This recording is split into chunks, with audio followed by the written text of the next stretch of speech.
A priest disappears in rural Kansas. We've been driving between here and Ashland looking. Mass searches turned up nothing in Comanche County. I just feel like if he was down there, they would have found him. The latest piece of evidence, an anonymous handwritten note, sparking hope for the family and questions about what happened to Father Marvin Rife. I just feel like there's got to be somebody that knows something. We grew up in a family of 7, and he was number 6. Marvin's siblings, Dwayne and Karen, say their brother's connection to his faith was obvious from a young age. He would make his own communion out of bread and a rolling pin. A quiet person who liked his alone time. When he had spare time, he would read a book or read the Bible. It was no surprise when he decided to become a priest and was ordained in 1989.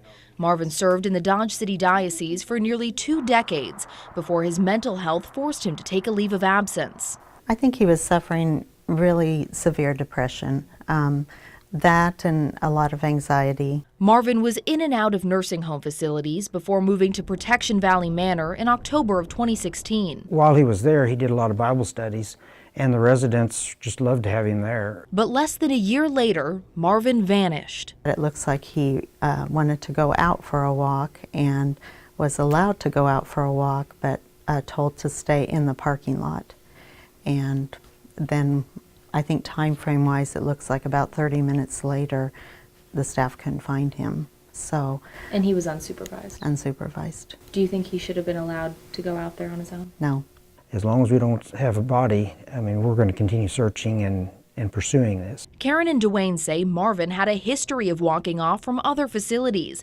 They think it's possible his disappearance was triggered by the recent passing of his mother. Things like that really affected him, and you could see the downward spiral in his condition. But where would Marvin go? Some speculated he'd return to his childhood home in Barton County. Others thought the Catholic Church was hiding him. Then came an anonymous note sent to the KBI and passed on to the sheriff. He said, well, the only information we'd ever gotten was this letter. And I said, I questioned him. I said, what letter? Handwritten in all caps. Marvin Rife, the resident who walked away from Protection Valley Manor, is being hidden in a monastery in Texas. The note could be a hoax, but Marvin's family believes there's a chance it came from him. It was evident that the person that wrote this letter did not want to be identified. They showed us pages from Marvin's notebook.